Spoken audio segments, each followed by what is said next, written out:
ಮಳೆಯಿಂದ ನಮ್ಮ ಮನೆ ಪೂರ್ಣ ಬಿದ್ದೋಗಿದೆ. ಒಂದು ಭಯಂಕರ ಗಾಳಿ ಬಂದು ಆ ಮನೆ ಮೇಲೆ ಹೋಗ್ತದೆ ಸರ್, ನಾವು ನೋಡ್ತಿರ್ತೀವಿ. ಅದು ನನಗೆ ನೆನಪು ಬಂತು.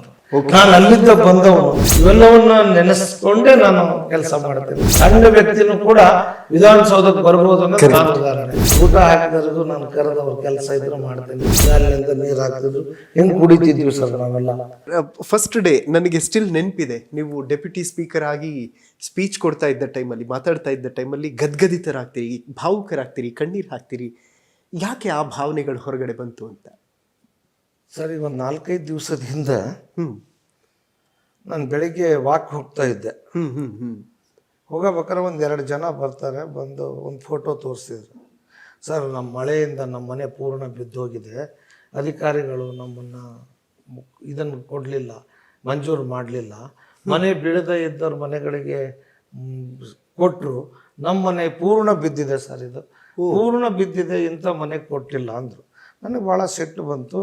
ಇಲ್ಲ, ಹಾಗಿದ್ರೆ ನಾನು ನಿಮಗೊಂದು ಎನ್ಕ್ವೈರಿ ಮಾಡ್ತೇನೆ ಅಂತ ಇಸ್ಕೊಂಡು ಕುಂತ್ಕೊಂಡು ಎಲ್ಲರಿಗೂ ಫೋನ್ ಮಾಡಿ ವಿಚಾರ ಮಾಡತ್ತಾಗ ಅವ್ರಿಗೆ ಕೊಟ್ಟಿಲ್ಲ. ಸಿ ಒಳಗೆ 50,000 ರೂಪಾಯಿ ಮಂಜೂರು ಮಾಡಿದ್ರು. ನನಗೆ ಭಾರಿ ಕೆಟ್ಟ ಅನಿಸ್ಬಿಡ್ತು. ಅದಕ್ಕೆ ಇವ್ರನ್ನ, ಪಂಚಾಯತಿ PDOರ್ನ, ಅಲ್ಲಿ ಇಂಜಿನಿಯರ್ನ ಕರೆಸಿ ಕೇಳಿದೆ. ಅವ್ರೇನೇನೋ ಕತೆ ಹೇಳಕತ್ತಿದ್ರು.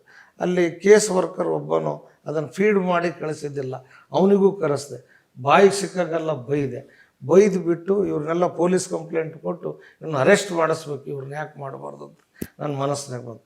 ಯಾಕೆ ಬಂತು ಅಂದರೆ, ಒಂದು ಸರಿ ನಮ್ಮ ತಾಯಿ, ನಾನು, ನಮ್ಮ ತಂಗಿ ಅವರೆಲ್ಲರೂ ಒಂದು ಮನೆಯೊಳಗೆ ಇದ್ವಿ ಸರ್.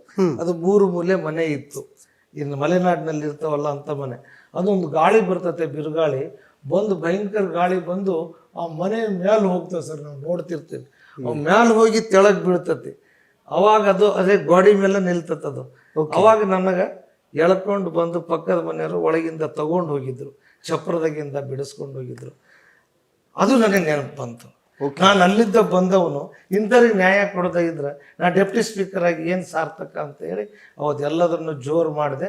ಅದಕ್ಕೆ ಇವತ್ತು ಕೂಡ ಬೆಳಿಗ್ಗೆ ತಹಸೀಲ್ದಾರಿಗೂ ಇವರಿಗೂ ಫೋನ್ ಮಾಡಿ ಯಾರ್ಯಾರು ಸಿ ಮಾಡಿದಿರಿ ಅವನ್ನೆಲ್ಲ ಬಿ ಮಾಡಿ ಅವ್ರಿಗೆ 5 ಲಕ್ಷ ರೂಪಾಯಿ ಮನೆ ಕೊಡಬೇಕು, ನಾನು ನಾಳೆ ಬರ್ತೇನೆ, ನಾಳೆ ಆ ಲಿಸ್ಟ್ ತಯಾರಾಗಬೇಕು ಅಂತ. ಇದು ಇದೆಯಲ್ಲ ಸರ್, ಹೌದು, ನಮ್ಮ ಒಂದು ಭಾವನೆ ಮತ್ತು ನಾನು ಬೆಳೆದು ಬಂದ ದಾರಿ, ಇವೆಲ್ಲವೂ ಕೂಡ ನನಗೆ ಸ್ಫೂರ್ತಿದಾಯಕವಾಗಿ ನನಗೆ ಜೀವನ ಕಲಿಸ್ಕೊಟ್ಟಿದ್ದಾರೆ. ಅದನ್ನು ನಾನು ಮಾಡುತ್ತೇನೆ. ಹಾಗಾಗಿ ನನಗೆ ಇದು ತಾವೇನು ಹೇಳಿದ್ರಲ್ಲ, ಹೋರಾಟ ಮತ್ತು ನೇರವಾಗಿ ಬಂದಿದ್ದು, ಇವೆಲ್ಲವೂ ಕೂಡ ನಾನು ಬೆಳೆದು ಬಂದಾರೆ. ಇವೆಲ್ಲವನ್ನ ನೆನೆಸ್ಕೊಂಡೇ ನಾನು ಕೆಲಸ ಮಾಡ್ತೇನೆ ಸರ್. ನಾನೇನಿದ್ದೆ, ನಾನೇನಾಗಿದ್ದೇನೆ. ಇವತ್ತು ಪ್ರಜಾಪ್ರಭುತ್ವದಲ್ಲಿ ಇವತ್ತು ಯಾವುದೇ ವ್ಯಕ್ತಿ ಏನಾಗ್ತಾರೆ ಅನ್ನೋದಕ್ಕೆ ಒಂದು ಉದಾಹರಣೆ, ಸಣ್ಣ ಉದಾಹರಣೆ ಸರ್. ಇದಕ್ಕೆ ಡಾಕ್ಟರ್ ಅಂಬೇಡ್ಕರ್ ಅವರು ಬರೆದಂಥ ಸಂವಿಧಾನ ನಮಗೆಲ್ಲ ಸ್ಫೂರ್ತಿ. ಇವತ್ತು ಅವರೇ ಅದನ್ನು ಕೊಡದ ಹೋಗಿದ್ರೆ ನಾವು ಎಲ್ಲಿಗೆ ಬರ್ಲಿಕ್ಕೆ ಸಾಧ್ಯ ಇತ್ತ ಸರ್? ಈ ವಿಧಾನಸೌಧದಲ್ಲಿ ಕುಂತು ನೋಡೋಕೆ ಒಳಗೆ ಬಿಡ್ತಿದ್ದಿಲ್ಲ, ನಮ್ಮ ದೂರಲಿದ್ದ ನೋಡ್ಬೇಕಾಗಿತ್ತು. ಆದರೆ ಇವತ್ತು ನಾವು ಒಳಗಡೆ ಬಂದು ಇದರಲ್ಲಿ ಇವತ್ತು ತಮ್ಮ ಜೊತೆಗೆ ಮಾತಾಡ್ತಾ ಇರೋದು, ಇದು ಪ್ರಜಾಪ್ರಭುತ್ವದ ಒಂದು ಮಾದರಿ. ಒಬ್ಬ ಸಣ್ಣ ವ್ಯಕ್ತಿನೂ ಕೂಡ ವಿಧಾನಸೌಧಕ್ಕೆ ಬರ್ಬೋದು ಅನ್ನೋದು ನಾನು ಉದಾಹರಣೆ. ಹೌದು ಸರ್, ಇವತ್ತು ಕೂಡ ಲೈಕ್ ನಾವು ಬೆಳೆದು ಬಂದ ಹಾದಿ ಇರುತ್ತಲ್ಲ, ಅದನ್ನ ಯಾವತ್ತೂ ಮರಿಬಾರ್ದು. ಮತ್ತು ನಮ್ಮನ್ನ ಮುಂದೆ ಇರುವಂತಹ ವ್ಯಕ್ತಿ ಹಳೆದನ್ನ ನೆನಪಿಸಬಾರ್ದು ಅಂತಾರೆ, ನಾವೇ ಅದನ್ನ ನೆನ್ಪಿಟ್ಕೋಬೇಕು ಅಂತಾರೆ.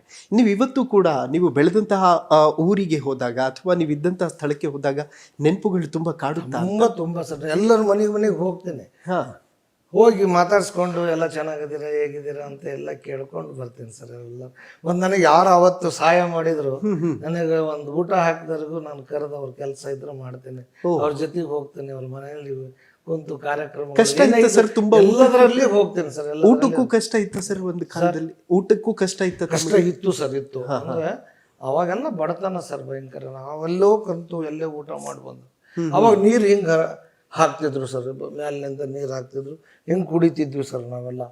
ಅದು ನನಗೆ ನೆನಪಿದೆ. ಅಂದರೆ ಇವತ್ತು ಈ ಸಂವಿಧಾನ ನಮಗೇನು ಶಕ್ತಿ ಕೊಟ್ಟಿದೆ ಅನ್ನೋದನ್ನು ನನಗೆ ಗುರುತು ಸರ್.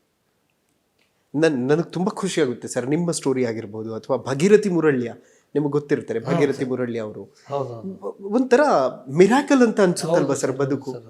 ಆ ಕಷ್ಟಗಳನ್ನ ಇವತ್ತು ಕೂಡ ನೆನ್ಪು ಮಾಡ್ಕೋತೀರಿ ಒಬ್ರೇ ಕೂತಿದ್ದಾಗ? ನಾನು ಮೊನ್ನೆ ಮಾತಾಡುವಾಗ ನನ್ಗೆ ಗದ್ಗರಿಸ್ಬಿಟ್ಟೆ. ನಾನು ಒಬ್ಬ ತಾಂಡದಿಂದ ಬಂದವನು ಇಲ್ಲಿಗೆ ಬಂದು ಇದ್ರ ಮೇಲೆ ಕುಂತ್ಕೊಂಡು ಇದ್ರ ಮೇಲೆ ಕುಂತಿನಲ್ಲ ಅನ್ನೋದಂದ್ರೆ ಅದು ಬಹಳ ಒಂದು ದೊಡ್ಡ Correct. ಇದು ಅಲ್ಲ ಸರ್. ಸರ್ ಅದರಲ್ಲಿನೂ ಕೂಡ ವಿಶೇಷವಾಗಿ ಭಾರತ ದೇಶದಲ್ಲಿನೇ ಸ್ಪೀಕರು ಡೆಪ್ಟಿ ಸ್ಪೀಕರ್ ಯಾರು ಆಗಿಲ್ಲ ಸರ್. ನಾನು ಮೊದಲೇ ಡೆಪ್ಟಿ ಸ್ಪೀಕರ್ ಕರೆಕ್ಟ್. ನಿಮ್ಮ ಕಮ್ಯುನಿಟಿಯಿಂದ ನಮ್ಮ ಕಮ್ಯುನಿಟಿ ಮೊದಲೇ ಡೆಪ್ಟಿ ಸ್ಪೀಕರ್. ಇದನ್ನ ಮಂತ್ರಿ ಆಗ್ತಾರೆ ಸರ್, ಎಲ್ಲರೂ ಮಂತ್ರಿ ಆಗ್ತಾರೆ ಸರ್. ಕರೆಕ್ಟ್. ಆದ್ರೆ ಆ ಚೇಂಬರ್ ನಿಂದ ಅಲ್ಲಿ ಮೇಲ್ ಕುಂತು ಆದೇಶ ಮಾಡತಕ್ಕಂಥದ್ದು ಐತಲ್ಲ ಸರ್, ಇದು ಮಿರಾಕಲ್ ಸರ್.